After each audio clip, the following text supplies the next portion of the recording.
Um, welcome to our Mad's channeling of Quanta, the Holy Ghost. It sounds so interesting. So I hope somebody wants to start out by asking exactly what that means and who that person is or who these entities are. So, but anyway, I'm looking forward to it. Please put your question in the box if you are on YouTube, and put your questions in the Zoom meet room if you're on YouTube.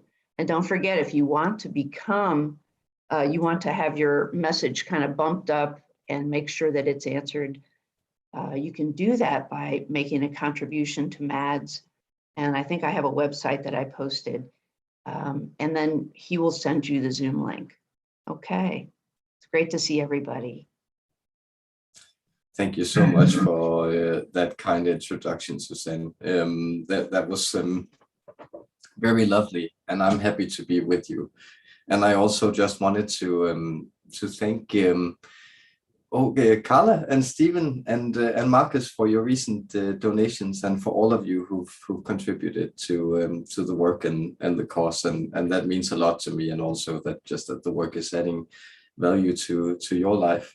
But other than that, yeah, let's hear it from the horse's mouth itself. So let's get the Quanta to talk to you, and let me know if there are any technical difficulties, and otherwise I'll see you on the other side. And I'm looking forward to doing this tonight.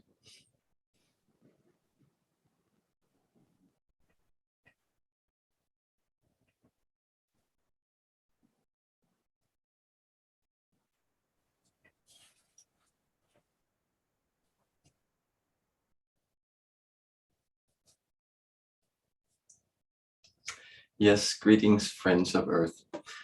We call ourselves the 12th dimensional Quanta. It's the name we use to access this vessel, though we have many unknown names. And so our energy is contained within all things, and yet it is translated into something specific in all situations and experiences going on in the cosmos. Therefore, we find ourselves in the 12th dimension. This dimension is a layer of reality that exists around and below, above and beyond your present experience, but it is what keeps everything going, and it is the realist layer of the different layers of reality in which you find yourself also playing around. And so we are, or our energy are, in its purified form, the elixir of immortality. Well, what do we mean by that? We mean that immortality is a type of experience or existence that is focused beyond time. And so what you perceive as time, we perceive rather as two nodal points in a process that are exchanging signals. And so one is creation and one is destruction, or rather one is absorption. That is, the universe releases itself from itself, and then it turns into gripping itself again, absorbing it in its own essence and core, and thereby becoming whole, giving way to the creation of a new universe. Within this space, these signals are flowing, and these signals, indeed, they are our energy. They are universal energy, taking different shapes and forms. And you are composed of these signals. You are composed of our energy. And so what you may perceive as challenges where you have agency, we much perceive as energy taking different shapes, flowing through you, and you moving into that with conscious decision and physical manifestation to interact with fate and create reality and shape gradually these signals, flowing from signal to signal, from pole to pole, from birth to death, and from time to the timeless.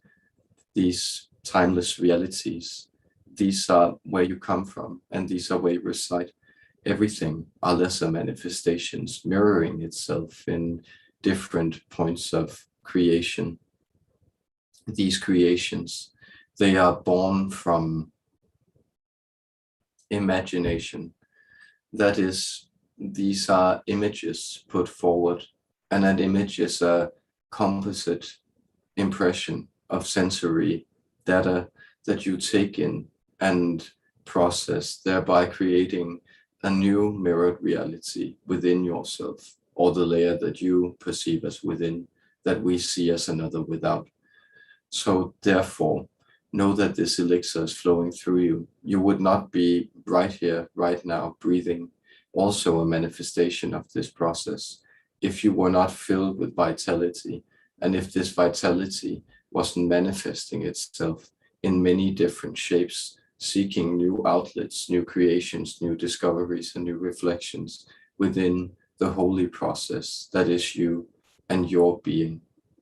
Therefore, we bring you the deepest love from all creation this day. We are so very happy, overjoyed to interact with you, dear humans, and we look forward to answering your questions and lending our perspectives and energy on whatever ailments or problems, questions, and curiosities that you put forward. Therefore, blessings to all of you, dear friends. Thank you so much. That wonderful introduction. Salish has a question for you that he left in the chat. He says, "Greetings, dear friends. I would like you to scan my energy. I'm having difficulty breathing more often than not.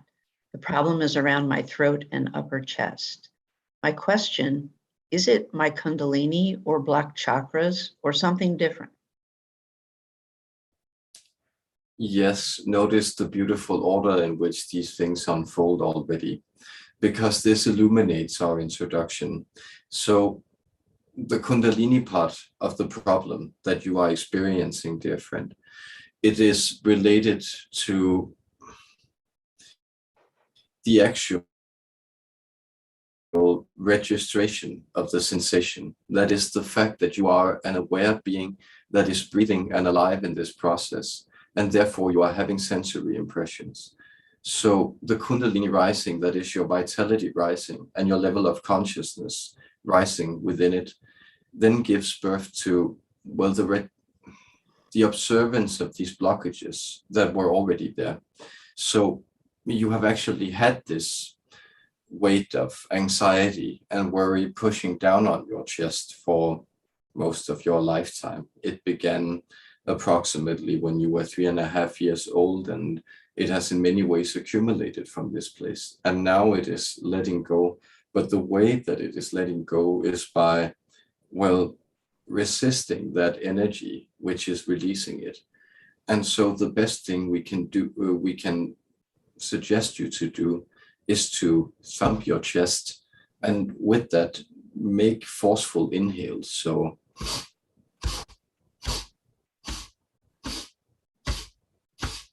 and you may put it all the way up to the count of 7, though 3 will also do, and then make one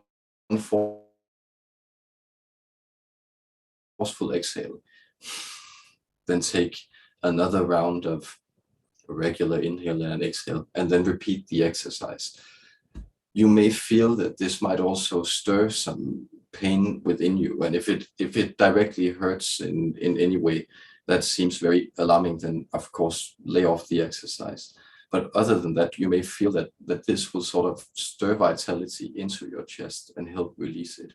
And then there may also be places where you feel an urgent need to speak your mind at the moment.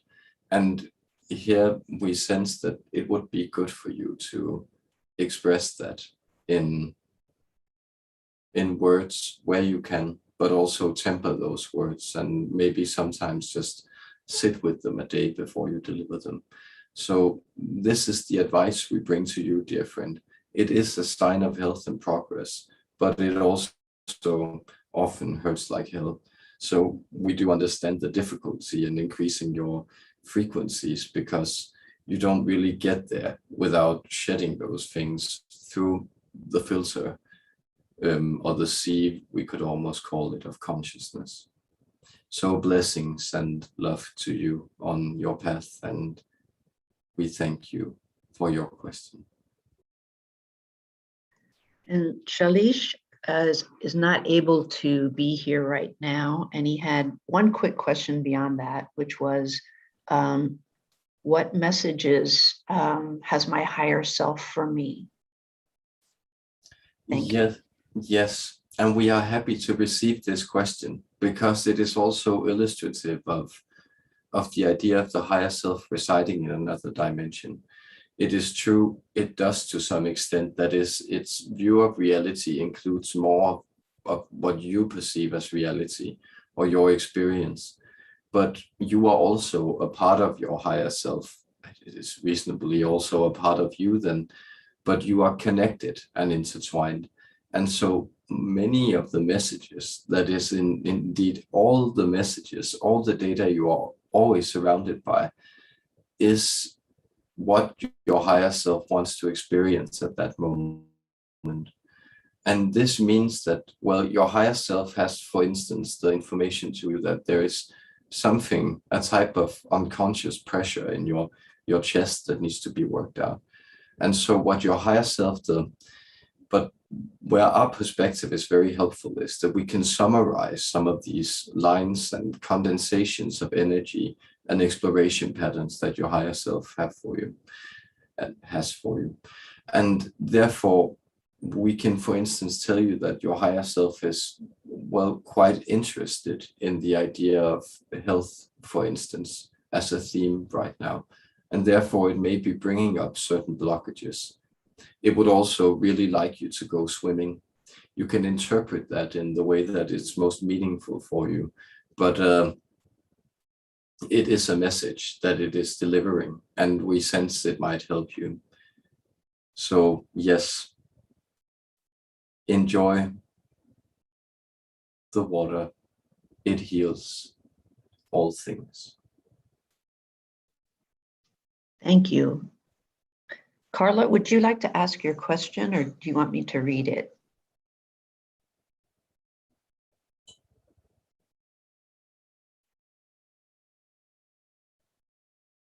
You want? I guess I'll read it. If Carla, if you want to put your mic on, that's fine. Anyway, Carla asks, I was wondering why about 3 years ago, a 75-pound lab named Roscoe came running at me full speed and knocked me down. I was standing at a nursery loading my truck when he came barreling at me and hit me right at knee level. I went down and could not walk for quite a while. I could have some issues. I still have some issues with my knee from time to time because of it. He was not mad nor threatened, but playing, I think. What was the purpose of this injury by this dog? And we are almost sorry to be laughing, because our condolences for the pain and problems you have suffered in connection to this. But it's because we also, well, see you having a sort of an ambiguous relationship to dogs in general in your incarnational history. That is, we see you partially, we are not, is it the Alamut, that we are not quite sure of what this territory is named, but we find ourselves in the far northeast of Eurasia, that is in the northeastern areas of what is known as Siberia. And here you sort of have some patterns where you, well, have lived with dogs and also had them as sleigh animals, and they've really been useful to you. But there was a time, we sense there was a lifetime where you get stuck in the wilderness because some of your dogs are scared off by a bear. And this, you sort of explored a type of freezing to death here. In the next lifetimes, you sort of took vengeance on dogs by being a dog catcher. And that was what was making the channel here laugh. That was the images of the dog catcher that he was showing, because it was kind of cartoon-like to him. But that is that you have had like some skirmishes with dogs in your past. And so there is this relationship where they're naturally drawn to your energy, but they also feel like there's something unsettled. And so what you might do is that you might actually, we are sensing here that there is some way that you could connect to dogs that would be better for you. And it has to do with you finding some deep use or purpose for them in your life. So we actually sense that this idea of training animals is something that may actually be helpful to you. Not only dogs, but the idea that interacting with animals and sort of building these communication gapways between you and them is something that this incident sort of also provokes you to explore. And this is some of the information that we are getting on it. Well, the other part was that there was just this type of, let's say, almost lethargic energy within you that was sort of awoken, or the energy within you, or the vitality within you, was sort of awoken from this clash with reality and sort of this cruel twist of fate. So it animated you to go on and sort of explore new vistas, because the pain also kept you focused. We hope these perspectives are aiding you, and we send you our blessings and love, dear friend.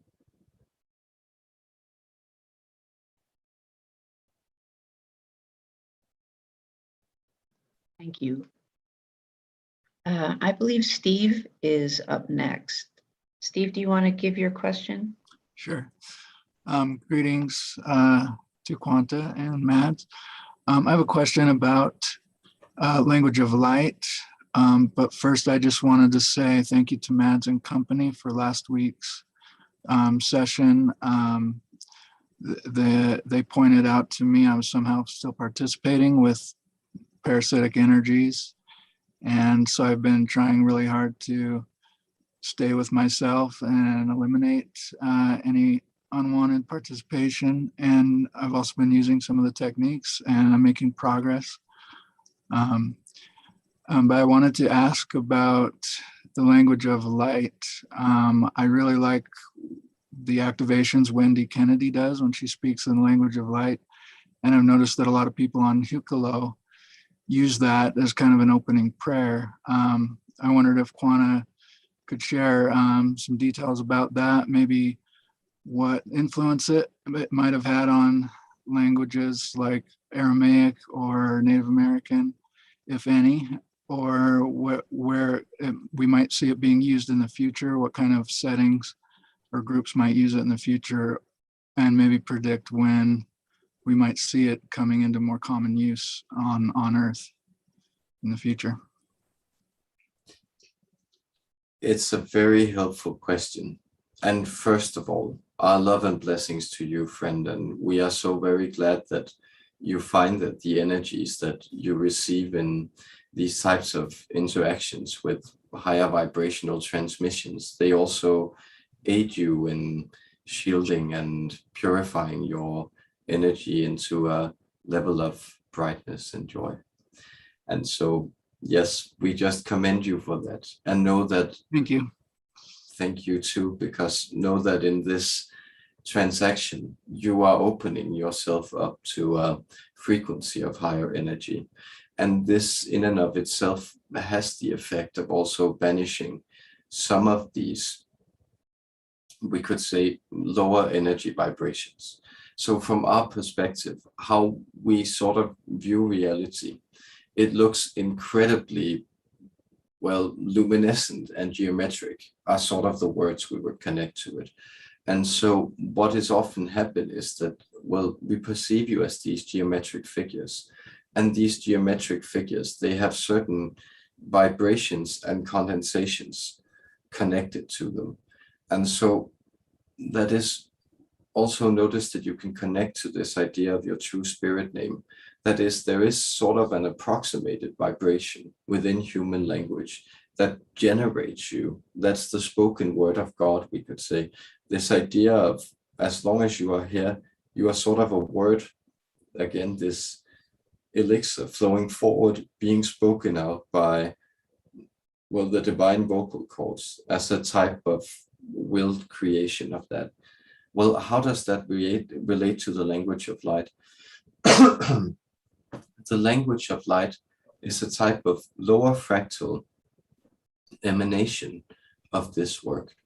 That is, well, of course, you are not yet able to speak things into creation, but it is a part of the human design that you will be able to do this. And so when you, for instance, speak of Aramaic, this language had a very deep connection to the roots of creative capability. That is, you could consider it a type of magical language. And by magical, we mean literally the idea of imposing will or thought forms on reality and seeing them come about. And so many of these vibrations in this language, Aramaic, or at least in its ancient manifestations, had, well, the added effect of creating a type of equivalency between the mind state and external reality. And when combined with a high level of concentration or spirit energy, our energy, this has the ability to recreate the world by speaking into it. Though because it is the language of light, it has to respect the free will of other entities. And that is why you see a master like the one you call the Christ, but also many others who have spoken this language, that they were able to heal people, but only if the healed people would also accept this. And so these languages of light, they are a type of semantics or energetic meaning poured into the vocal cords without established convention. And so this means that they sort of bring forward the pure spirit or intuition, the ever creative spirit that's always creating reality. So you align yourself with the divine by speaking these light languages. And notice that all of you have a slightly different way of interpreting these many dialects of light language. But what all the dialects of light language have in common are that they work in these energetic manifestations. And that is why you may sense that when other people are speaking them, they have this sort of, well, subtle, but also sometimes powerful effect of molding you open and creating this new, we could say, receptive grid work, or making you a receptive matrix for divine light. And so the more you move into these types of telepathic realities, opening your heart space, moving within Merkaba consciousness, that is being in the astral and in this realm at the same time, what you also call the 5D. Well, as long as, or the more you move into this, the more it will be easier for you to just move these vibrational, energetic messages through your vocal cords, and other people will intend your meaning perfectly. So your conventional languages will at some point be replaced by these others. And that is something that you can play around with already now by just letting the light language flow through you. We hope this satisfied your curiosity somewhat. And that's very, very enlightening. Thank you. And what does Mats think of it? Does he use it, or does he feel like maybe there's just not as much of a need to use it right now, or maybe he'll use it in the future?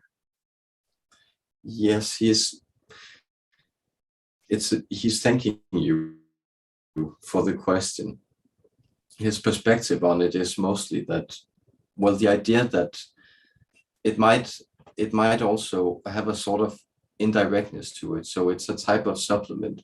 So it's kind of the water that goes with the bread, or you could even say wine for that analogy, that it has the ability to stir energies. And it also is very powerful to create your energetic channels, but it doesn't really meet those, let's say, poetic requirements where you can space out exact realities by applying words to them. So he finds that words are still very valuable, and that they are also somehow becoming enchanted and able to bring forward more potent realities as they are spoken.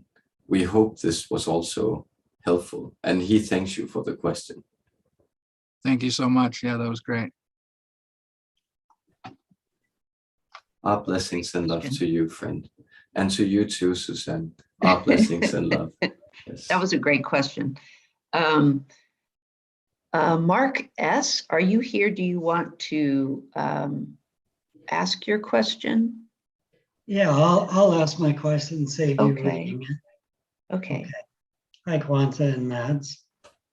My question is, during this recent time, people were inoculated for something. And using my dowsing tool, I asked if there was any way that I could devise a way to remove the spike proteins from people's blood. And my dowsing said yes. So eventually I came up with a sound healing file borrowed from the work of Sherry Edwards, Dr. Sherry Edwards, and some scalar water with a particular item in it that I don't want to use on this Zoom session because that word might trigger the authorities, you might say. What I want to know initially is, as I have this protocol established now, will it indeed remove the spike protein? Well, we sense it might be able to act as a permission slip for those people who want to go that way. So what you could say, and here we are also lending some wisdom from the Arcturian friends connected to this vessel, because what you have indeed constructed here is a type of healing chamber. You may not experience it as such, but it is, well, the attempt to create a type of vibrational hack into reality where you remove certain vibrations from people's, well, bloodstreams, or we could even say also genetic makeup in this in this idea, but also notice that, well, the spike protein technology, primitive as it is, some of the alien counterparts that we are transmitting this knowledge from, they are also saying that this is sort of the bridge way for you to begin to manipulate other species into consciousness at some point. So the technology is in and of itself very useful. And it's also very useful that you are examining ways to neutralize this for people who do not wish to be on board this train. But we do sense that it is still that question coming, as we did from the idea of light language. It is still a question of whether or not people are interested in transforming within this, that is, if will they use the framework that you have created to, will they use their free will to step into that reconfiguration? And then, of course, the interesting thing comes because, well, how will they know? And that is in many ways for you to also explore then. Okay, I have just a secondary question to that. It'll be a quick one. This work went further in that if I were to get a unit, the technology is called a Therify, invented by a man named Dan Winters, that using that in combination with another formula of stuff in it, in the scalar water with the Therify, it could now perhaps cure or assist people with things like Bell's palsy, Alzheimer's, I think it will do that now, and Guillain-Barré syndrome, things like that. Is that direction a good way I should be going now on like phase 2 of this, whether people accept it or not? Yes. Well, know that we sense your project is directed in a way by your guides where, that is, it's coming from the light, and therefore it won't infringe on people's free will. And so you may sense mixed results, as well is often the case with these young vibrational technologies that you are trying out in your species. But it is a helpful direction. Notice partially because your creativity has brought it forward, but also notice partially that what you are exploring is in many ways how to generate these, well, vibrational transmitters and then allow that for, well, the spontaneous healing or reconfiguration of the body of another individual to unfold. And so, for instance, with Alzheimer's, the reason this contraption works is it sort of gives a type of base frequency that your brain cells can then begin to attune to. And this is very helpful because in many ways you could describe, well, speaking from a frequency perspective, sort of Alzheimer's also as a type of static in the frequency pattern of the brain cells.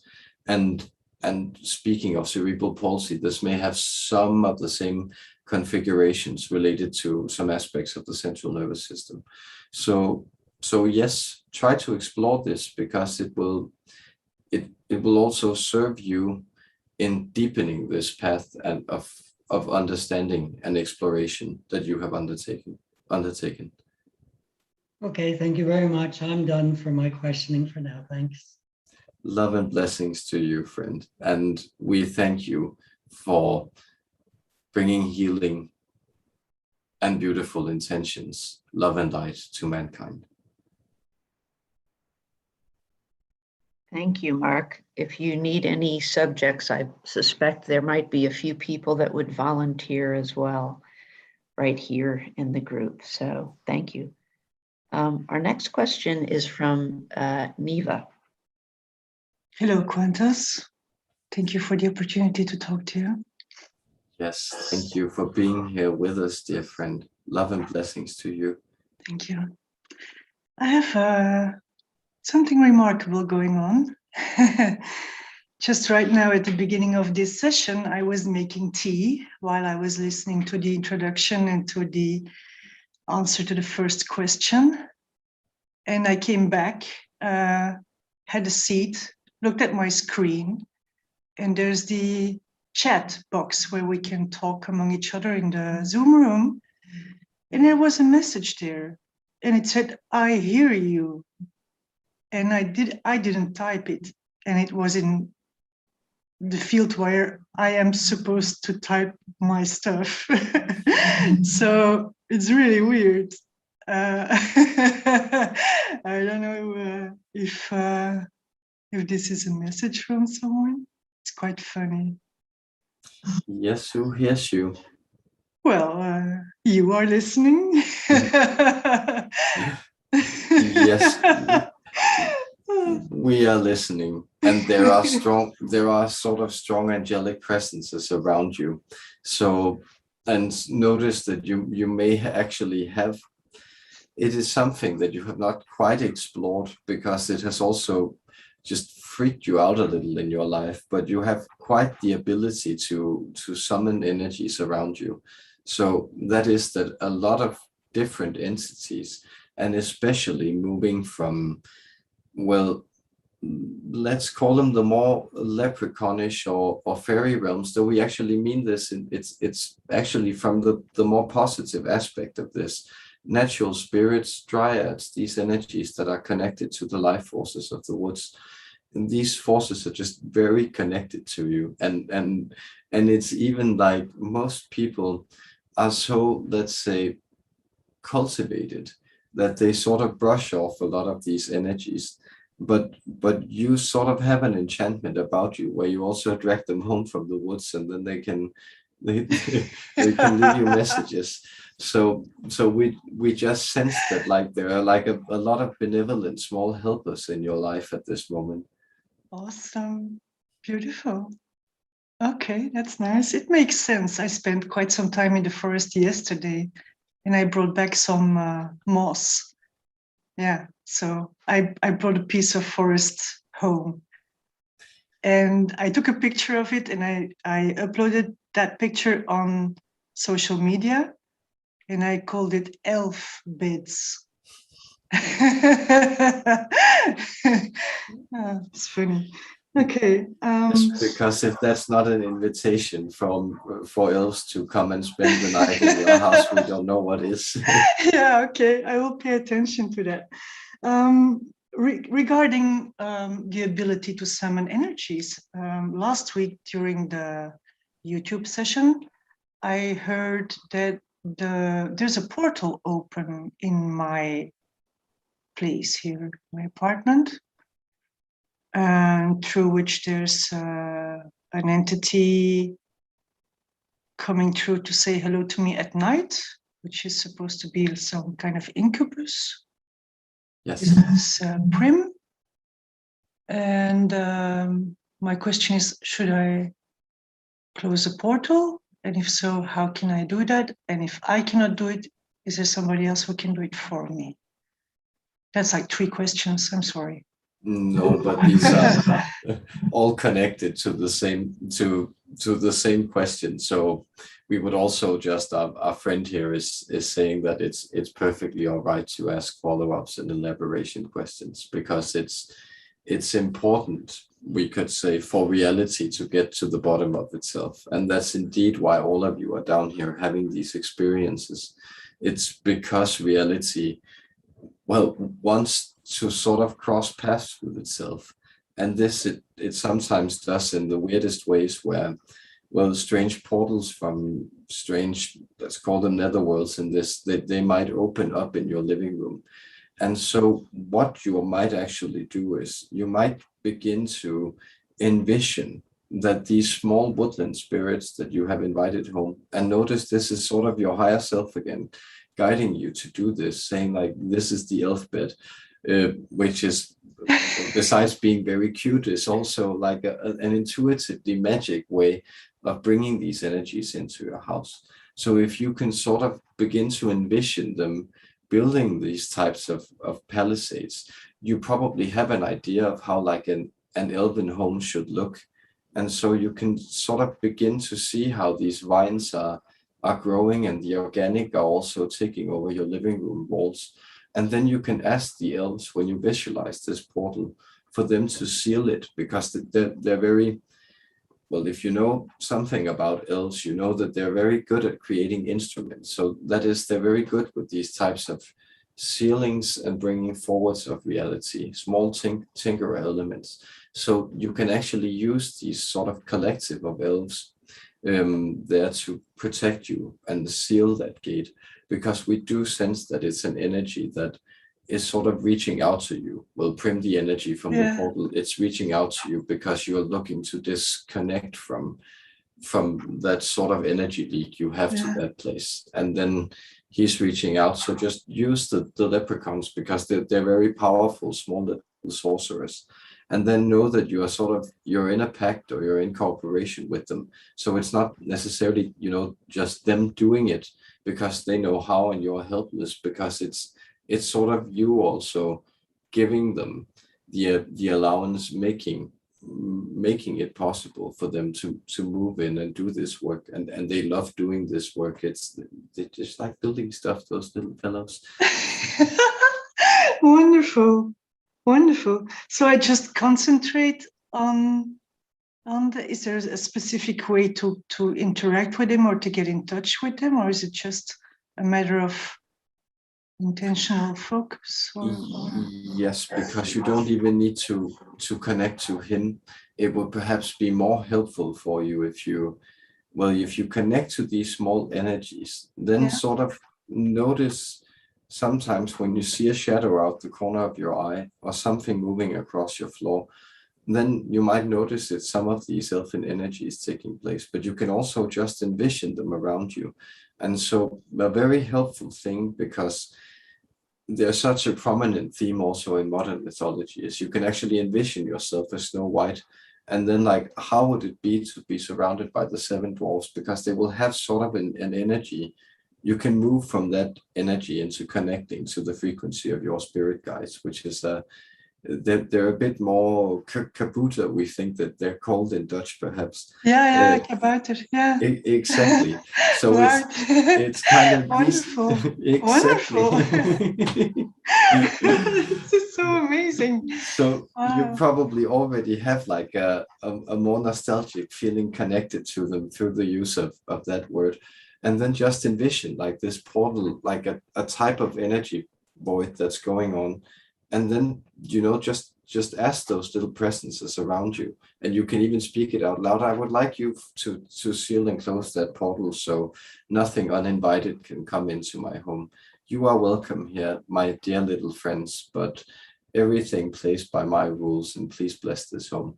This, and you can phrase it in your own words, but this is a very good way of doing it. Okay, thank you so much. You Thank you. are very welcome and very blessed and loved, dear friend. Thank you. Thank you. Onsen has a question as well. Hello. So I'm not doing great right now. I've had a lot to deal with these last couple of months, and I just feel like I wasn't able to focus on school because of that. And now it looks like I'm gonna fail, and I'm gonna have to go back to Pakistan if that happens, which to me feels like I'm gonna lose everything I have right now.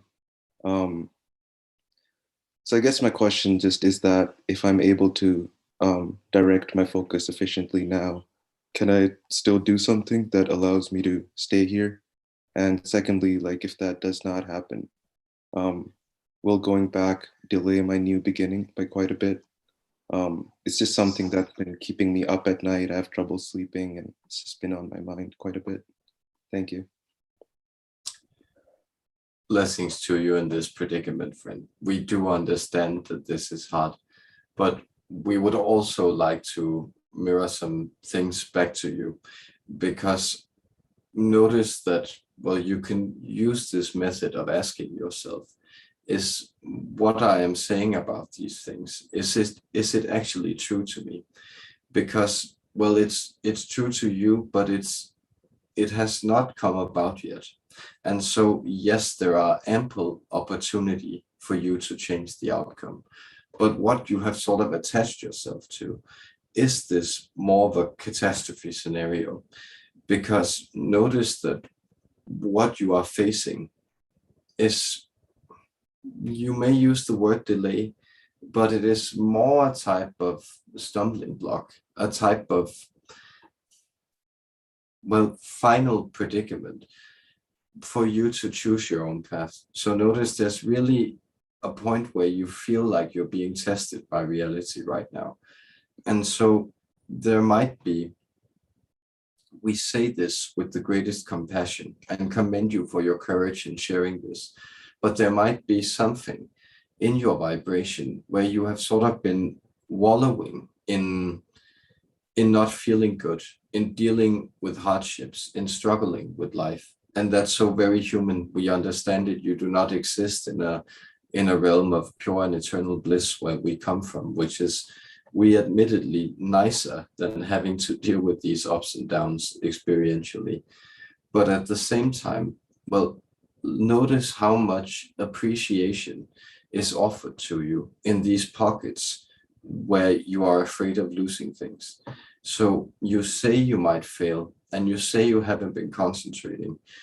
And well, these things are indeed true, but what you are also teaching yourself is there's a type of other modality within you where you can sort of kick into an intuitive gear and rely on your ability to actually haven't taken in the course matter, but also to focus your effort in those spurts where you need it to learn the things you need. And so have confidence in your ability to apply yourself, not through force, but through a type of current that moves through you and that animates you to practice your skill, because you have actually mastered this skill, or you have at least learned so much of it that you have the, well, exquisite prerequisites to move forward and graduate in this. Then there is the alternative option, which is scary to you. And you might want to spend some time dissecting the fright of it, because, well, you won't be delayed, because whatever you do, you are still right there in reality. And those experiences will also be meaningful, though they don't lead you to your envisioned path. But maybe there are things in Pakistan for you that you should examine that are helpful to you, because partially there's a lot of shame, understandably connected to the feeling of having to go home and not, well, feeling there was a subject you failed and not being too proud of that. But at the same time, there might also be some deeper sentiments of a sense of disconnect there, which you would really like to examine, because it would also be helpful for you to experience that re-seeing your family, you have changed, and therefore they might push some buttons, but you will also discover how much you have become your own man in this process. But we are not saying that you will have to go back there right now. We are just saying that nothing is indeed lost and there is no catastrophe here from our perspective. That feels good to hear. Just feels like either way, there's things that I'm gonna have to face, like going back to Pakistan. My family's gonna push my buttons. If I stay here, it's really overwhelming. Like I begin studying and then all the pressure gets to me. It's like I just like have to go to the library bathroom and just cry it out. And then I go back and then I just like repeat this every day. It's just so overwhelming to just keep going when there's so much emotional, I guess, buildup that then resurfaces.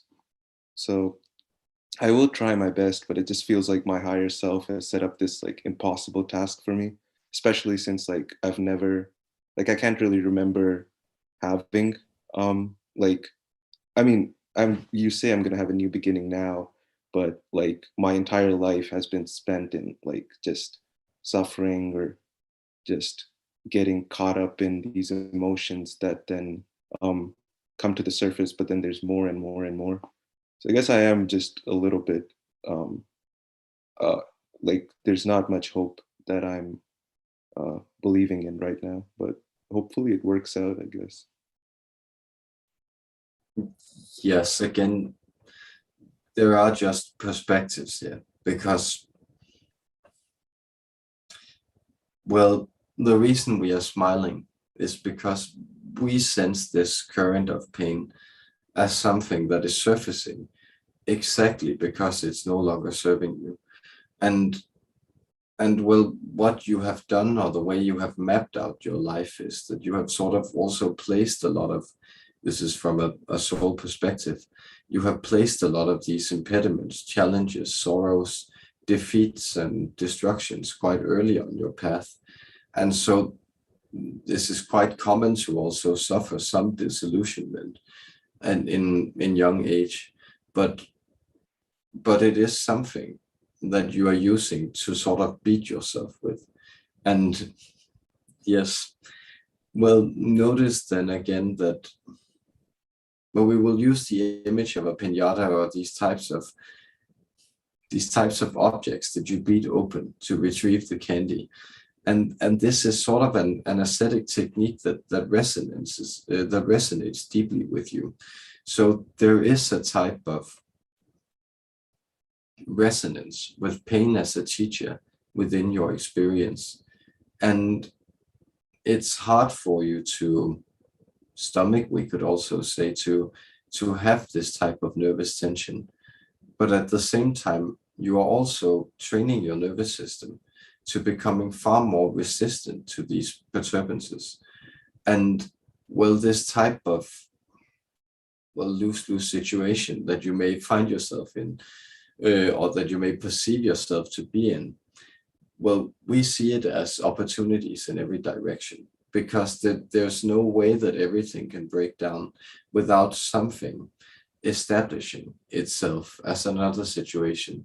And that another situation, that other situation is so fulfilled from our perspective that that too has value. So notice you're really processing, you're bringing forward a lot, but you're also giving yourself a lot of, let's say, healthy, unhealthy contrast experience. So you're also showing yourself that there might be stressors in this life that you are not very comfortable dealing with, and that you might have to, if you feel that you are in a catch-22, you might have to examine if there's a third way out that you haven't thought of, where you could actually be yourself and live your own life in a way that would bring you joy. but it is for you to also examine, and we do bring you our love and support and our many blessings in the strife that you are experiencing at the moment. Well, thank you for that. Like, it's unfortunate that I can't just like shift some of my responsibilities towards like the higher realms, so I could just relax while courses smooth themselves out. But it does feel good to know that there's still a chance that I could work on those courses, and that even if I go back to Pakistan, there's other things that I could work on. So thank you. You are very welcome, dear friend. There is lots of light at the end of the tunnel. Everything is luminous from our perspective. Love and blessings to you. Thank you. Thank you. Laura has the next question. Laura, are you there? I am, thank you. And I send lots of love to Anson. I've kind of gone through a version of your struggle, and I send you lots of love. Thank you so much. It means a lot right now, since I'm also a little bit isolated, so I'm not in contact with a lot of people. So it really means a lot. Suzanne, Marks, Laura, all of you guys.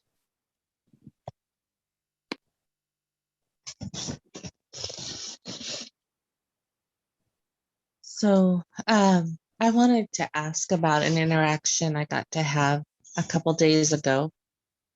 There was some construction on my street, and the woman that was doing the sort of traffic control, I had left the groceries out on the table and overnight and went out to grab the bag, and she came over to ask a question. She thought I had a large heartstone sitting out on a shelf, and it was just metal, but we had a quick conversation.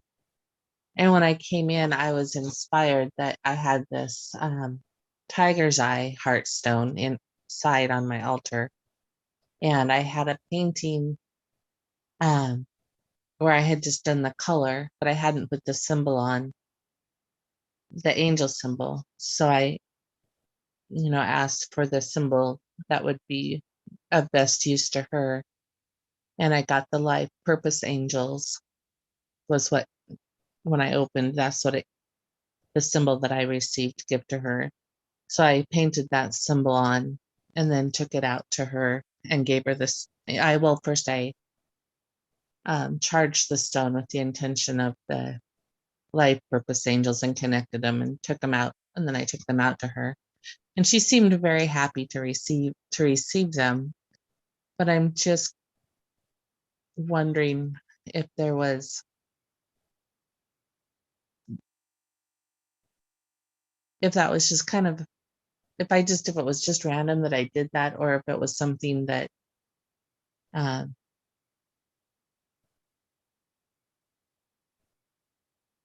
maybe if you can just talk to me about that interaction, I would be grateful.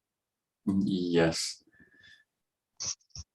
Bless your beautiful heart, Laura, because, well, we greet you with love and blessings this day, and we hope you registered that, but we Of also, course.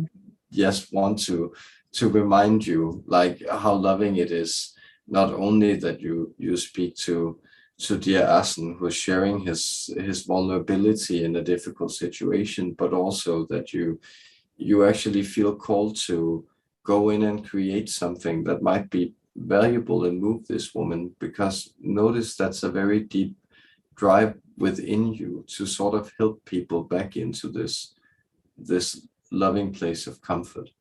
And so we could of course point to you, and we can remind all of you that so often what people are doing down here in the world is to, well, provide to others what they are missing themselves. And so, but the happy thing about that is that once you get that, because you have been good at providing it to others, the task is just to turn it around and give it to yourself. So that's the encouragement for you personally, Laura, to see that, well, this love that you share to others, it really deeply reflects the love within you, and it's helpful for you to see it. So in that sense, we sense it as a very, very meaningful experience. But of course, we also amuse ourselves a little over these human categories, because to us it may appear that, well, humans, they have certain categories which are random or coincidence or mysterious or unexplainable. And these are the things that don't fit into the ordinary pattern. And then you have other things which are like, yes, okay, so this was purposeful, I understood this. And then they sort of, then you don't worry about those. But to us, like, all of these things fit into the tapestry. So it's just to say that this was indeed very meaningful. And you never know what kind of ripples these types of actions have, because, well, she was also on the job and she may have felt a little overwhelmed by receiving something. And then when she got home, she may have really looked at it and been like, oh, that's curious. Someone pleasant gave me this gift, and she may have shared it with others. And that's in many ways how we operate in the higher dimensions, that we sort of make these connections, connecting, guiding adjustments for you to get on the paths. Thank you. I guess more specifically, because she had called her daughter about what she thought was the heart stone on the shelf, and then when I gave her the stone, she said she could feel warmth from it. I guess more specifically, I was wondering if the life purpose angels were the ones that were wanting to connect to her. I felt like there was something that was wanting to connect to her, that I could help her, that I could facilitate connecting her to. And so were the life purpose angels the ones that were, did I get that right? Yes, because what we sense is that these angelic forces were trying to stir her heart awaken, and that, well, presented some difficulties for her. So where you met her she was also at a challenge, but was kind of circling subconsciously around this theme of the heartstone, for instance, this idea of the heavy heart that needs to be opened. And so the angels, just establishing this connection psychologically, is very helpful. And then, well, you never know, she might have a couple of other experiences where she's all of a sudden reminded of angels, and then this sort of begins to open up, well, a path for her, or a clearer way through the light. Wonderful. Thank you so much. And my deepest love to you and to Mads. Much gratitude. Our deep love to you, dear Laura. Much gratitude. We bless you and everyone here for your loving presence. We do enjoy humanity immensely. Thank you. Steve has a question, and then we'll go to the chat. Thank you. We mentioned sacred geometry earlier. I've been studying a lot about sacred geometry, especially on the show Initiation on Gaia by Matthias De Stefano. And I, a couple days ago, heard Daryl Anka talk about how in Esosani collective, there was an individual who brought forth some kind of awakening to them they called the Chicana moment. And I'd like to ask for assistance if the human collective can be given a type of awakening with the sacred geometry, how it's the underlying structure of atomic matter and the elemental matter, kind of like you alluded to earlier, and wondering if we could get assistance in our own solution to the puzzle or our own awakening to the Chicana or sacred geometry. Yes, blessings for this beautiful question, friend. So you might simply reach this point by playing around with surfaces.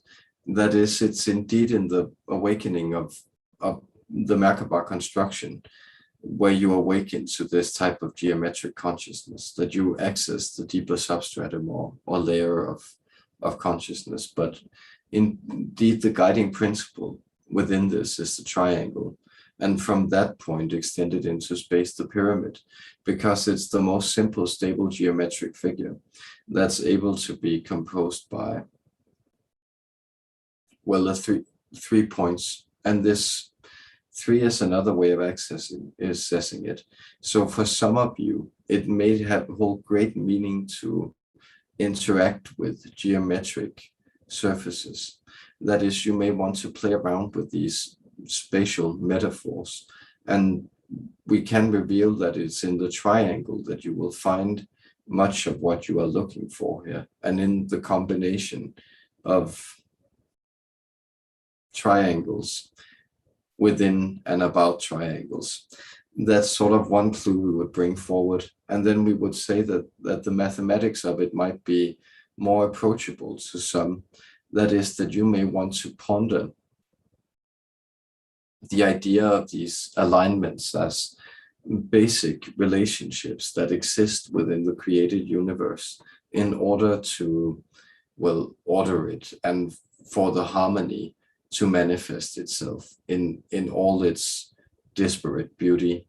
So here you can, for instance, contemplate, well, the beauty of the two.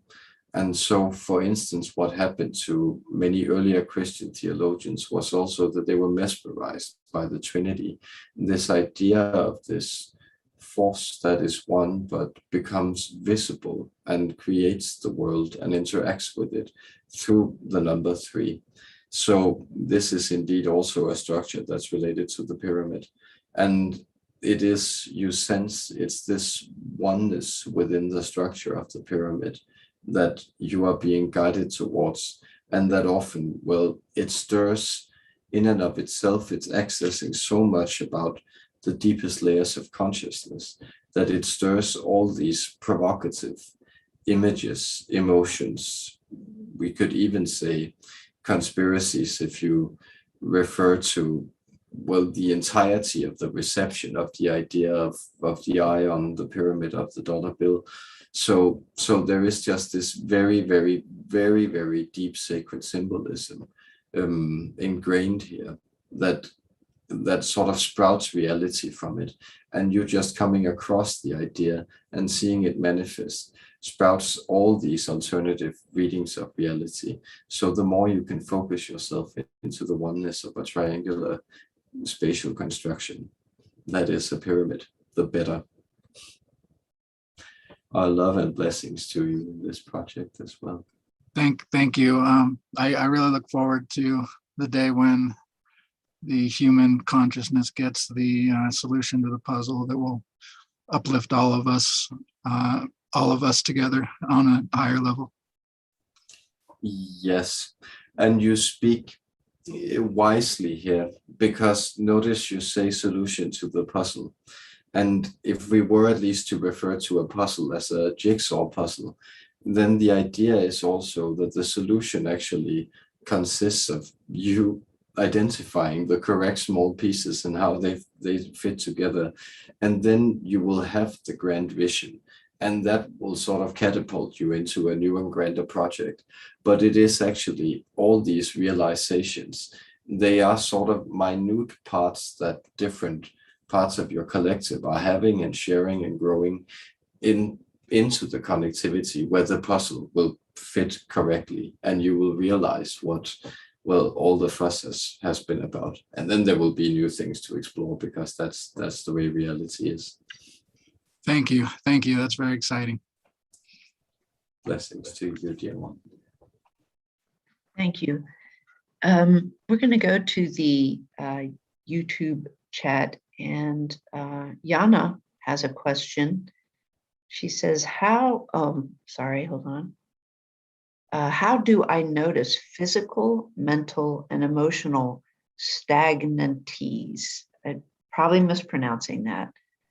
Immediately, and how to avoid them. Thank you for sharing. Stagnancies. Yes, we do believe we understand the question, because it speaks to this ideas of, well, we could say blocks or stale energy or these types of stagnant accumulations of unwanted patterns. And so notice, and we are almost sorry to contradict your question, but notice this idea that, well, you don't notice them, because if that you the reason they are there is because you notice them, or you notice them because they are there. So if they didn't grow to the size where they became a problem, you wouldn't really be able to detect them. And so this is so difficult for human beings to accept, because what you're always aiming for is this type of smooth sailing, pleasant experience where there isn't so much friction and unpleasantness. And we totally get that coming from a place where this is actually a reality. But at the same time, it is just difficult for you to grow from things that haven't grown to be problems yet. Because if it's not a problem, how are you, like, let's say that you are making $1 million a year. Like, how will you anticipate that 5 years down the line, then you will have accumulated so much money and have built up a type of depression because you never really, well, looked into some of the wounding you had, and then this kind of money brings you down a serious gambling problem, and then you lose all your money. So that's to say, you couldn't know 5 years before, when the money were actually a good thing for you, that these would play a part in a negative pattern. And at the same way, then we could say, well, you lose all your money, and then you sort of find out what your priorities are, and you completely change your career, and you begin living a life of where you're more focused on like subtle, meaningful experiences. And that turns out that then it was actually a good idea with the money, because it gave you the negative contrast experience and the shock that jolted you into something positive. So that's also just speaking to Asen's situation here, because he was so kind to share it with us, that often you paint these pictures because what you have is what you know, and what you know is what you have. But there is a type of trust in also knowing that the pains are a part of preordained experience, that they are sort of put on your path for you to learn how to either move around them or accept them, or just carry those obstacles. So it's just to say that, well, if you want to grow more attentive of the anticipation, then all kinds of mindfulness practices, that is meditation, walking in the woods, keeping journals, counting your breath, spending time alone in quietude, well, all these things that are sort of connected with more monastic life, they sort of help you anticipate some of these pitfalls you may come into. But it's just, our message is that don't worry about the pitfalls, because the problems are a part of the experience. And it would be, to use the puzzle image again, it would be, well, much like if the crossword puzzle was already done for you on the back of the paper, if all these problems were invisible. And what fun would that be? So it's the problem is a challenge, is a game, is something to derive experience and gratification from. And that you are both blessed in general for this question, and in this search of moving around blocks and playing around with them. Much love to you and to all of you. Thank you. Lori Riley asks, Dear Quanta, another question concerning breathing. My sister is struggling with stage 4 lung cancer. Can you help? Anything else I can do to help her? I love her so much. Yes. Well, what we can do, and she is in a stage where this is difficult for her, but we are centering our energy around her hip bones, So it's actually the idea that her lungs extend far below and behind her stomach, and they move downwards, and they actually connect almost down to the knees. So this is the idea that when she feels that there is something heavy in her chest and something blocking or obstructing it, there might still be space down here where she feels that she can reach that life force. And we are sort of opening this grid work of light around her. This is also a type of geometric structure. This might, well, slightly enliven her dreams. This is where we are bringing her, because right now so much is being processed for her. She is dealing with so much. And so notice that you are again providing this type of elixir of immortality to her. If that sounds strange, then what we mean is you are reminding her by being there that she was a part of life and that life goes on, that she is connected to a greater and grander story, that these things will unfold meaningfully after she has gone, and they did before she came here. And so the two of you are always together in eternity. It's something you have been promised in a lot of religions, and also been told that you need to shape up to move into that space. And it is true that there is a type of process you go through when you die before you move into that pure divine light where everything is available at once and where everything is illuminated and explained. But you are connected to that, the both of you. You come from this place. And so any type of separation is indeed only temporary, literally. It is in time. And so notice that the more you can just be with her and sit with her, maybe sing with her, maybe choose certain words that you could speak together, bring forward certain memories that you had with each other. There you are actually fulfilling a very deep human purpose. And know that, and we offer you our participation, our empathy in this, but also know that it is indeed out of your hands, that you are not the one to control the forces of life and death. And therefore, it is with your life force, because you are life, that you show up and that you are present and that you bring hope and love and consolation to others. So our deepest love and participation to you in this, dear friend. Blessings to you, to your sister, to the family, and to humankind. Thank you. Crystal B. Dawned has a question. She asks, is there anything specific that I've come here to do? Like, how do I serve the Earth Collective, Ascension, etc.? Thank you. Yes, it's a beautiful question.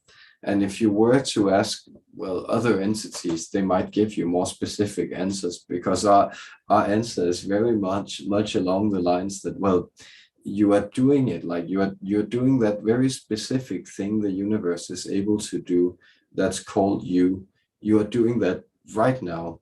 And so there might be other ways that this process in the universe called you might be able to do. But it came here to do that thing called you, and it's already doing it. So everything is on track. That's very much how reality looks from the 12th dimension. And so, well, do what you do, share your love, be compassionate, create space where you can for other beings to thrive and prosper. you are intuitively driven towards those things. And the more you just allow yourself to explore them through your excitement, the better for you. So keep on, Crystal, be dawning, Crystal, be dawned, and our blessings and love to you for that unique thing that you bring to reality. Know it's valued and treasured by the infinite realms. Thank you. Laura has another question. Hello again. Yesterday I was working with the Unity Field healing template for specifically for my kidneys, parathyroid, and endocrine system. And during that process, you kind of go into a deep meditative state during the process. And these two eyes came forward very, it was just the eyes, and they were large yellow eyes with vertical slits. And at first I was a little bit, I'm like,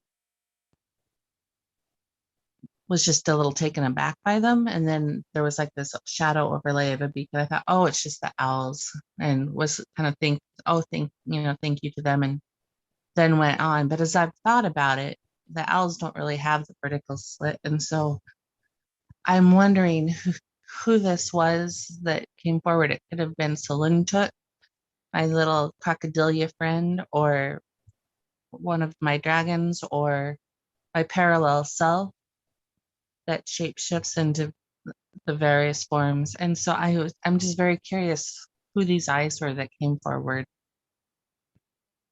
Yes, and we do connect it to a reptilian counterpart, part of yours. It's someone who's been growing quite powerful in the shadows through much of your life. And now the two of you are connecting.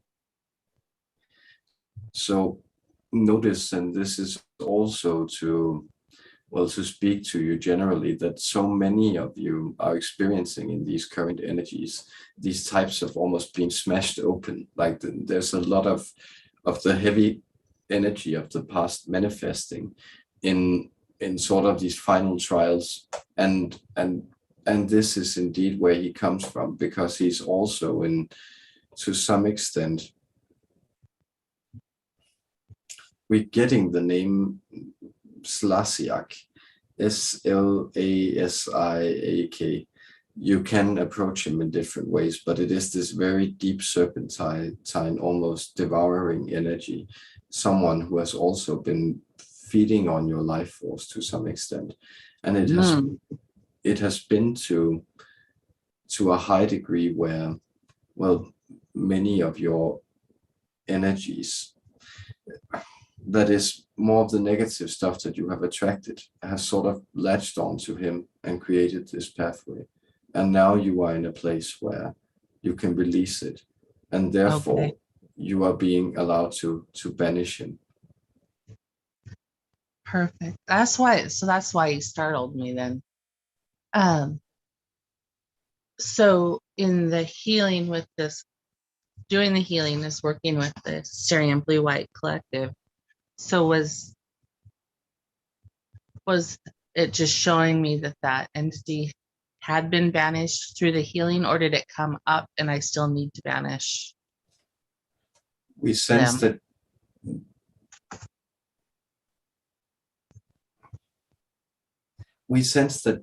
that well, what you may want to do is just simply tend to your energy grid. So to be conscious of it, because we could say that the chain between you have already been severed, but there is the opportunity for it to sometimes come back, and therefore you might want to do a lot of energy sealing, not only energy healing but also energy sealing. so you can actually envision yourself sort of building this cage or light grid around you, and then also if you want to call in some angels to seal it for you, so it really gets locked off and shut off, because that would also help with a feeling of energetic integrity in your healing process. So I have, especially in the last couple of years, have felt that the angels were so heavily around me that I didn't have need of doing extra things in that way. Have they stepped back a little bit to have me be more responsible for my own energy grid? Is that what's happening? Yes.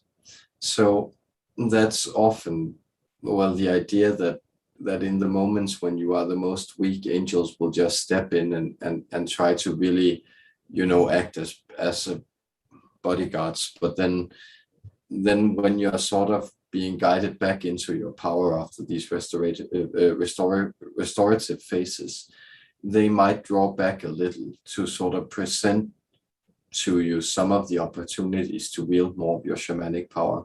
And so they also, well, this is a very human term, but the angels kind of like being invited in to work with you in that way. That is, that they actually also enjoy to be able to, through human invocation, to sort of create these spaces of healing and light.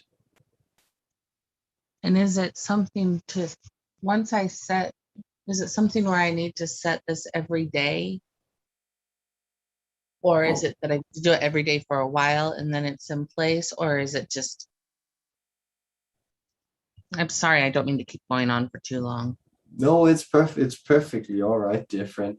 We would just say that, well, yes, you are on the money here, because it's well, do it for every day, but not for too long. And then you don't even have to do it every day. So it's not if you skip a day or two, but it's just something that you might want to go into for a week or two. So if you, let's say, if you do this exercise 7 to 10 times, it will have stored itself as something that's more like a go-to ritual, where you will have just aligned with the fact that, oh, something's a little off, I'll just polish and seal my energy grid, and then do that will serve you. Okay. Because I know, like, before this interaction that we're having, I set the healing chamber with the archangels. And so I do that regularly, but I guess I haven't thought enough to do it just specifically for my own energy. Except for when I go out, sometimes I ask Archangel Michael to circle me often. And you can simply repeat this exercise. So we didn't mean to stack homework above your otherwise very elaborate spiritual practice, because we do sense that there's much, and only you have the qualifications to pick and choose in this as you want. But we would just remind you that it's this type of we could say consolidation work, which will be really helpful to you in this part in your process, because it's sort of rinsing out let's say a lot of the final grid. Yes, a lot of the base. Okay, much gratitude. Thank you. Our love to you. You are so very welcome, dear friend. Thank you, Laura. That was useful for me too. Don't worry about the time. I had a question about I believe you said Merkaba. Did you say Merkaba and the fifth dimension? Yes. Okay. Well, could you describe more about that? It was in a comment you had made, and I was so curious about exactly how that would work, how a person would travel in their Merkaba to the fifth dimension, or if they interact in both spaces at the same time. Yes, and it's also our friend here is saying hot now to old listeners, because this is a classic that we haven't been through in a long time, which is this idea of macabre travel. And so we sense it might be very helpful for people to have refreshed.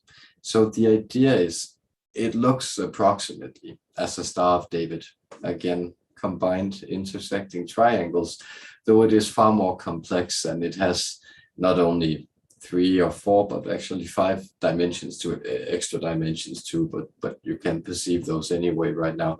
So, but what this is it's this type of glowing geometric figure, and it exists as the gateway point between your physical body and your energetic body. And your energetic body is immortal from a human perspective, so to speak. It changes far slower. And this is sort of where this then connects to your soul, but that's another story. But if we have this type of energetic body connecting through this geometric framework into manifested physical reality, what you do to astral travel and to ascend is you envision this type of glowing orb within you, this geometric figure. And well, Merkaba means chariot, and it is actually a vehicle. So you can crawl into it. You can either shrink it up to size and crawl into it, or you can shrink yourself down to size and crawl into it. And then you just send it off. You can even seal it, and then you send it off in wherever you want to go in the astral dimensions.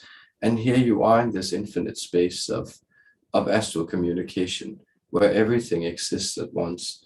And so you can drop in at meetings at the Intergalactic Council, or you can astral project back to, I don't know, John Dee and Edward Kelly channeling the Enochian language, or you can go drop by and see how the pyramids were built. And it may take some practice to notice also that you are navigating infinite reality. So sometimes you may get parallel versions of reality that you are tapping into.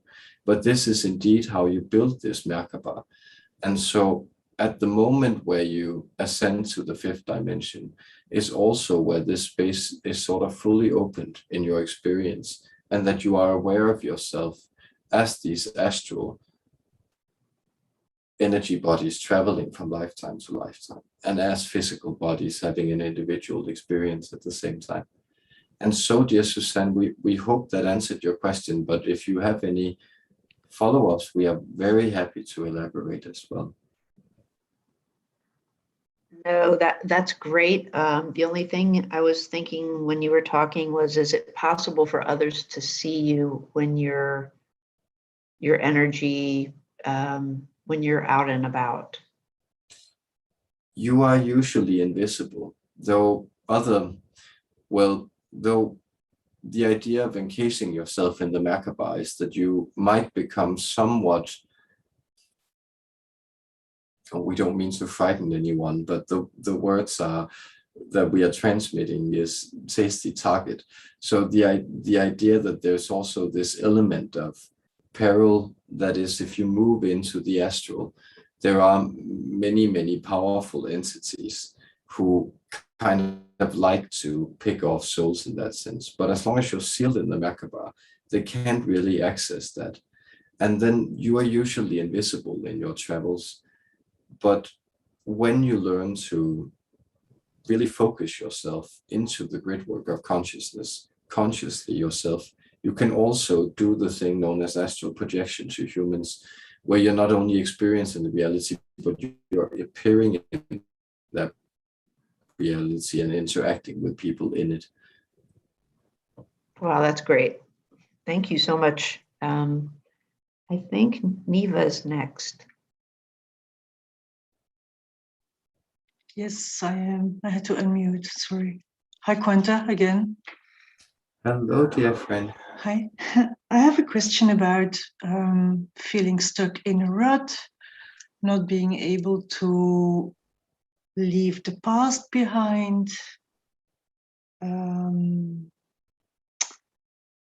I have been told that in the future, I will be able to work as a person who is able to detect blocked energy in other people, and who knows how what they need in order to fix their issue.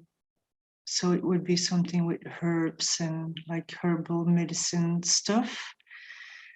I'm nowhere yet. I didn't even start any, I didn't even put one step on that path. And I have a hard time releasing the past or letting go of the past. I have had quite a rough experience there, which lasted quite a long time. I have been adrift for a very long time, and it has been quite exhausting. And I just keep on going back to that period, and as if I can hardly believe how exhausting and how difficult it was. I for some reason, I don't seem to be able to leave it behind. And I was wondering, I'm planning on taking some plant medicine, which might hopefully kickstart something or help me to get going on my path and just, get started. But I was wondering if it's possible for you, I'm not sure, this is a long shot, if you could send me a dream, like something visual, which tells me something more about myself, my multidimensional self, some image where I can think about when I get stuck in stuff where I should not get stuck into. Do you catch my drift? Yes, it is hereby done. And as you were asking the question, we have transmitted this vision to your higher self. It may come as a surprising, let's say, expression to you. That is, it might not be as related to yourself as you envision in this waking state, but it is more related to a deep pattern of you, which you can connect into with a remembrance. And so this is the idea of you before you become human or as a thought form. And so what we would remind you is also that, well, human beings, you have the odd tendency to, it's very clever also, being beings in time as you are, to develop across these temporal planes. And this means that, well, you are sort of bringing your past with you in the trajectory, and you don't really register it letting go because it's gradually morphing. So it would probably be hard for many of you to remember what you were doing 15 years ago this day, and it would be somewhat easier to remember what you were doing 5 years ago, but also hard. But then if we get back to 1 year ago, you may be able to look up your calendar and then notice, oh yeah, and I was in a different process then. So you are actually already in the present moment. So what you feel is rather that your present moments are filled up with unwanted past. And that is really what we're introducing you to. But it has to do with a type of allowance for you. And this is not only the allowance to let go, but it is that idea that when you're latching onto something that's not helpful for you, there is a moment of fear and trust where you release the grip on that thing and then open your hands and say, I believe something better will flow into my hands now that I have released my grip. And that period of openness, well, it might take 3 days, 3 weeks, 3 months. Sometimes it's different what you are being asked to do.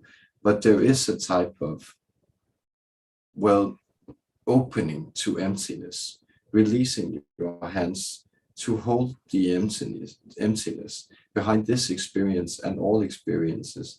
And then something else will flow into those hands. And we actually sense that the plant medicine might be a helpful kickstart in this process.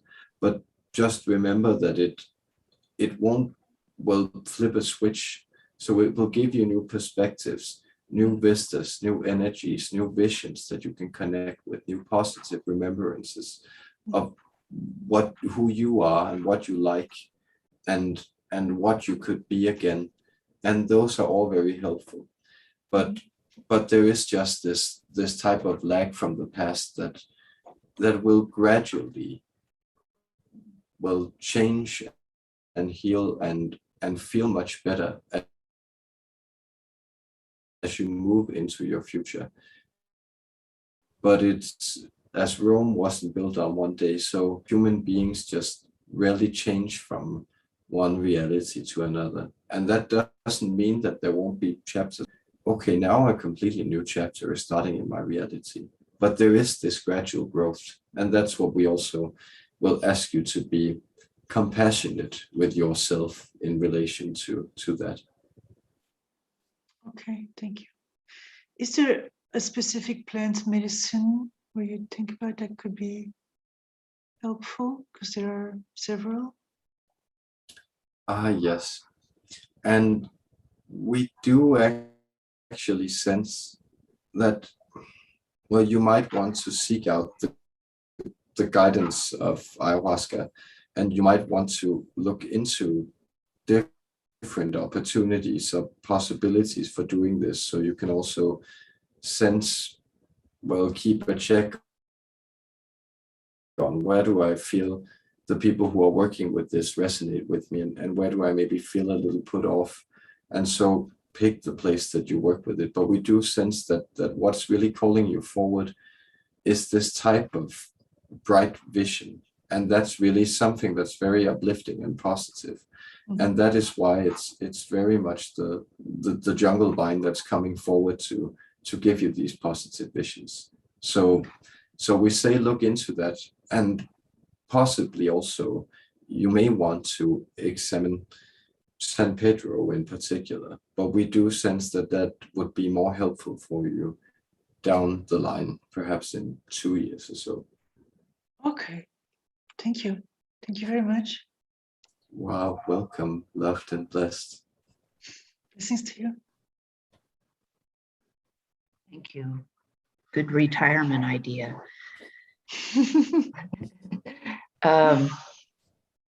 I'm just checking in on the time. We've gone about 1 hour and 45 minutes. I'm not sure if Mads would like some water or what he thinks on the time. Yes, because he was. I'm back. I'm just having a sip of water here, guys. And yes, I can feel I'm getting a little tired, but I'm up for doing like 15 minutes more, and I believe there's also a question from my friend Kevin in the Zoom chat, which I would love if we could get around to for his sake also. So All right. so if you're up for like 15 minutes more, then shoot your questions, people, and I'll bring them back. Okay, I'm looking for Kevin's. I don't see it. Is it in the Zoom chat? Oh, I may have and Kevin, if you're asking this, sorry, because it happened the last time again. I think I forgot to get them in there. So my bad, but they are coming up here in the Zoom chat, and thanks for your patience out there too, guys. So yes, chat and chat. Okay. Perfect. Voila. Sorry. That's good. Bringing back the Quanta. Okay. Okay, so this message is from Kevin. His first question is, Odin, our dog, has a lot of anxiety and follows me around the house. Although I love him dearly, this does trigger me at times, and I tend to bark at him and to get out of the way from time to time. I'm aware that he is partially blind and having my energy close to him is soothing for him. Can you give me your insights into the situation, both for him and me? Yes. We think it's a sweet question because notice that this is also something that speaks to the difficulties of being incarnate. That is, your dog really loves you and you really love your dog, but at the same time, two objects can't occupy the same space at the same time. So you just get in the way of each other. And what we're reminding you here is that, well, your dog is a dog. And what we mean to say by that is partially that he has evolved an ability to mirror human emotions to serve him well. So dogs have the tendency to provoke very tender emotions in human beings that they don't necessarily, the dogs themselves, experience with quite the same depth. That's not an encouragement to hurt your dog in any way, but it's simply to say that if you notice how dogs interact with each other, or wild dogs interact with each other, they are actually quite aggressive in the way they mark their territory, or they let somebody know that here's a boundary and don't cross it. So that is that what we just mean to say by this is that Odin does not take offense from you yelling at him, telling him to leave. He would be very upset if you were directly mean to him or kicked him or some of these things. But other than that, he sort of expects you as the dominant male of the flock to be someone who just puts him in his place. So he's able to connect to that deep love and at the same time just scoff at, bark at those sort of places where you feel you might lose your calm or your patience with him. That's not a problem for a dog. But it is a problem for their human owners who have tender hearts and want to give the dogs a good lives where also some of the pain and suffering connected to being a dog is eliminated while a lot of the add-ons exaggerated. So just know that you are managing to exaggerate this and that he's loving being around you and he is getting his share. Don't feel bad about it, and blessings to you and Odin as you move about the house and trip over each other. Thank you. He has one follow-up question. He says, can you give me a message for my highest good as I enter the months of November, December, and January? Yes. For some reason, the message that came immediately to us was beware of the billy goats. And it has something to do with you staying closer to the ground in these coming 3 months. So the billy goats is also like a mountain goat, someone who climbs. And it's not to say that you shouldn't move into the heights, but it is that your priorities should lie at the foundational level. So the more you can do to get into, well, the nitty gritty, like carrying the cement and mixing it and laying the foundation and really putting it down there, because this will serve notice the building that you're building is already underway, but the greater that you can put this foundation in, and here we speak to your physical status, but also to where you sort of put your attention and creative focus. That is, the more boring stuff you get done, the more fun you will have the next year. So you might want to, well, spend a little extra time considering your taxes or how to organize a firm, or maybe even get some sort of consultant around how you might want to manage this. But it's all these very type of sort of more mundane business-like things. So that is, go with the sheep rather than the goats for these 3 months. That's our encouragement. And then have also enjoy the sheep because they're very soft and they have a lot of wool. That's great. Thank you. Arsen has one more question as well. Hi. So I've noticed I tend to doubt myself quite a bit, and that also manifested in the Zoom chat right now, where I said I'd love another question, but then I was like, no, I have another question.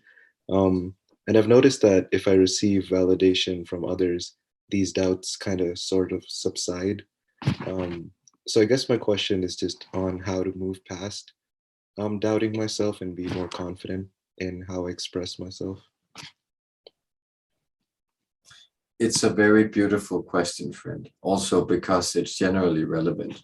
And you are right now surrounded by many people who have that capability. That is that you are kind-hearted, you have a good sense of judgment, you're intelligent, you have all these capabilities, but you sort of lack that dimension of assertiveness. And so how you practice this is by being in a lot of uncomfortable situations. And so that is, you will notice, and this is very weird because it is sort of the idea of, well, telling your inner child to eat their vegetables. That is that it's not really very fun to be someone who lays claim to things when you're considerate. But at the same time, you may begin to notice that there are other experiences there where it feels really good to be assertive, and you feel that you can perhaps notice that you are doing other people a favor, because the clearer you become in what you are bringing forward, the easier it is for other people who may also have problems being assertive to then navigate by what you are saying. So it's that idea that, well, it's that idea that if you sort of allow yourself to be the first one to dig in a meal, then the other ones will also feel joy in participating. And so it's just such a little example, as a good example as you bring forward, such as, I'd love a question more, where it's actually, you have a question more, but there's just something uncomfortable in saying, hey, you actually need to also acknowledge me and my needs in this situation.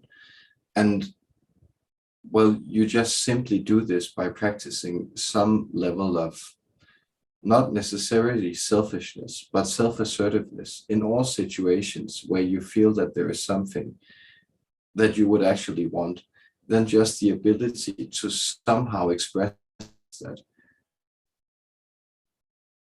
and to not expect of yourself that it's perfect, because, well, nobody's perfect, but it's the idea that it's the idea that just the fact that you're bringing it forward, that you're somehow communicating your intention and your will to the world, it's very, very helpful.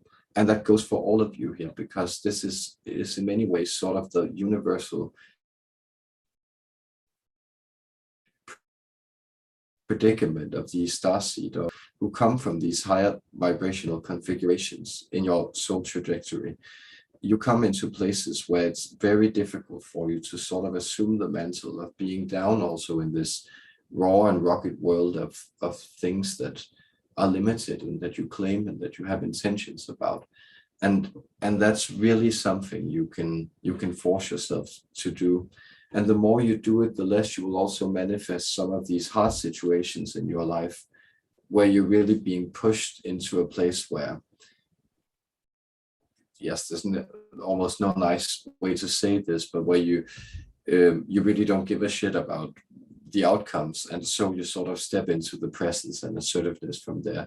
And that's a part of why you are facing so many hard experiences. It's because it's where you really want to enter. And you may notice that, well, a hallmark of people who have grown quite old is also that they seem to younger people often be kind of rude or dispense with the niceties, because they've just moved into this place where they've had so many problems that they don't care anymore. If they just get up in the morning and things are all right, then fine. So we hope those are some perspectives, but we do understand this is a growing and learning process, and we really respect your willingness in trying to, or not trying, but bringing this forward in your life. Yeah, I've also noticed, like, at times when I'm in group settings, when I'm expressing myself, it's like I'm afraid that the aspect that's coming up won't be accepted by the rest of the group. And I still now choose to sometimes express myself, but there is a deep shame within, which also I guess then links into doubting myself about whether it's okay to let that aspect come up. But according to like, or just, yeah, according to your perspective, would it be better to just allow it and just like process the shame if it comes up? Yes, it's actually better to sit with it. So this means that, well, of course, there is a type of adjustment or a type of trade-off going on in all social interactions. Well, to be explicit, there are, well, situations where it might be appropriate to pull down your pants, and other situations where it's usually very not appropriate, most situations where it's not. So of course, everything is sort of a negotiation about all other people that are there and a part of that situation, and about your expectations with it. But at the same time, what you are doing is that impossible game where you are sort of trying to read and anticipate the mood and then adjust yourself to that to become accepted. And this is also a very natural thing for humans to do, but it's actually better for you to sort of follow that impulse where you go, yes, this is something that I would like to stay in this situation. I felt it came up for some reason. I'm going to share it. And if I feel embarrassed about this, then that's just the way it is. And we are not encouraging you to get really drunk, but this is often a lesson that's connected to the specific effects of alcohol, because it has that effect of people acting out one night and then waking up the next day and feeling really regretful about their actions, and then having to sort of carry on with their lives with having that feeling of having embarrassed or divulged too much. And that's simply to say that the more you can sit with this feeling and know that those worries are in your head, that they're not really anywhere else. Other people are more worried about, well, fantasizing or worrying about their own perceived shortcomings. So yes, express yourself and sit with it, and then it will pass, this feeling. Thank you for that. Thank you. We are almost at the top of the hour. Do you want to take one more question from the YouTube chat? Yes, we are happy to do that. And if you, dear Suzanne, also has, perhaps if you have a question, we are very happy to answer that as well. Well, thank you. I think I actually, I'm getting an awful lot from everybody's, the answers you're giving a lot of people. I've written down some notes, so, but thank you. We have our last question from Angel Wings. I'm going to try to read it all. It's a pretty down-to-earth question. Quanta, I'm having a very, very strong connection to a guy at work. Is he my soulmate? And if so, why is it taking him so long to talk to me? I get very, very strong feelings from him, and I like him so much. I've never had such a strong connection towards anyone before, to a point where I'm showing off so much to get his attention. It's totally not me. Why doesn't he talk to me? We bless you for this question. And we also love that we sort of began at the beginning and end of time and this wide cosmos. And now we are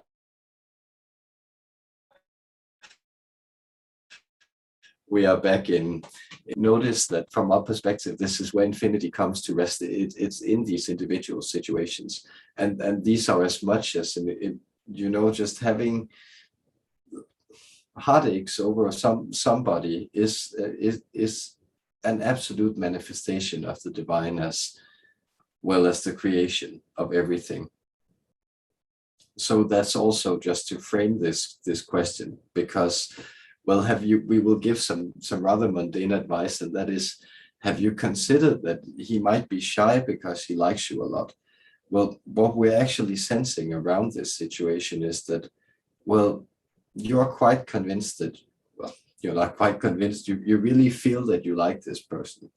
And you say you're getting strong vibrations of him, and we sense the same, that he's interested in you, and that he's probably not so dense that he hasn't noticed you, and that he likes you, but that he's probably very, very afraid of you, because he also has this sense of anticipation around it, where he really, and he doesn't want to move into that awkward situation of being rejected at work, or maybe having somehow infringed upon your personal space. So we actually sense that this is about as well as simple and as difficult, and as one of you actually working up the nerve to ask the other for lunch or something. And you might actually want to start with coffee, because we sense there are kind of like a lot of sparks there. And for that reason, it's nice to sort of start with something non-committal, so you can examine that. But and you can, if you want to camouflage it, you can just, bring him a cup of coffee at his desk sometime, and then you can sort of have coffee at the desk without it being officially something you've asked him to do. And then maybe he will sort of work up his courage to say something there. But we do sense that there is if you can relish the game here, that is also sort of the game of the chase of something pleasant, and the excitement of something new, and that sort of enchantment. The more you can relish this, the better, because it is also a magical time in getting to know somebody. And you were asking if this person was your soulmate. Well, we cannot ask whether or not this means that you are meant to be together, but yes, definitely you have some energetic resonances from past lives. And, well, what we are getting is actually, well, the two of you in a canoe somewhere, like going downstream with the canoe full of furs, and like trying to trade that with other people, with other goods. And so you have sort of this partnership where you've been on very equal terms, and very conscious of not cheating each other. And this might give you some apprehension that you really want to meet each other from an honest and beautiful place. So play around with it, because we sense it's actually a very happy situation. And we bless this union, and we bless you for the question, dear friend. Our love to you.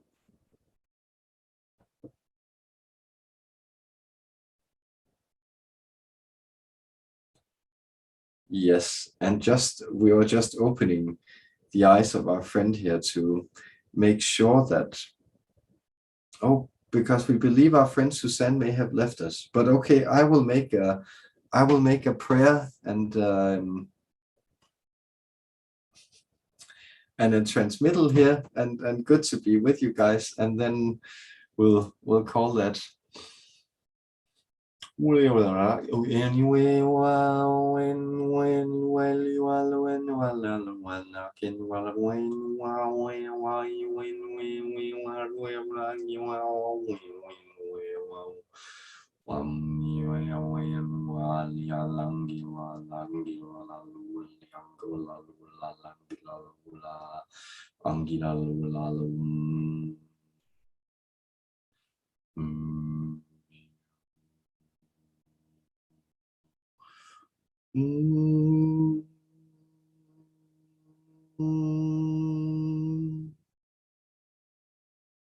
Dear humans, what a pleasure to see you exist and to be a part of that existence. We, existing in realms of pure joy and beauty, we enjoy nothing more than when you create realities where we can connect. That is when you connect to those joyous, beautiful, serene, loving remembrances within you. Those patterns, they are a part of your eternal codes. Those are the feelings you return to as you pass from life to life. And this is where we guide you in the uplifting miracle of creation taking place at every minute. Therefore, our deep blessings to you, dear loved ones. May you find healing, help, hope, happiness, and health this day. Blessings to you, our love, dear humans.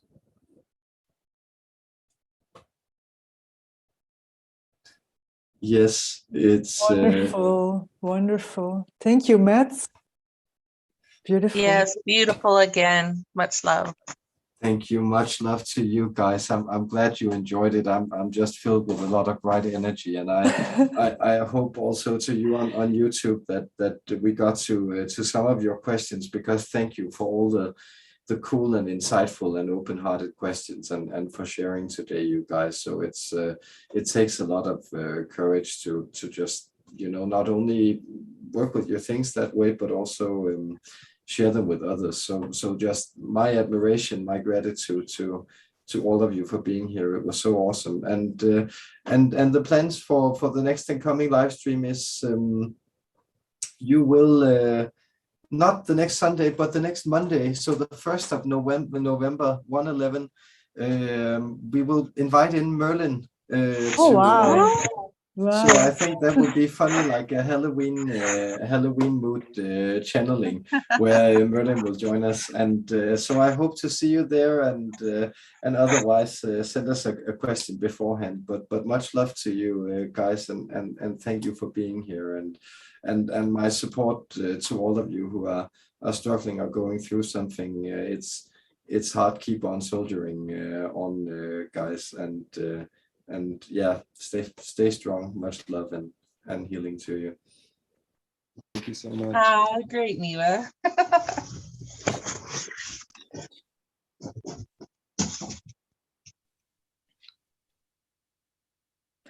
Wow, this was amazing.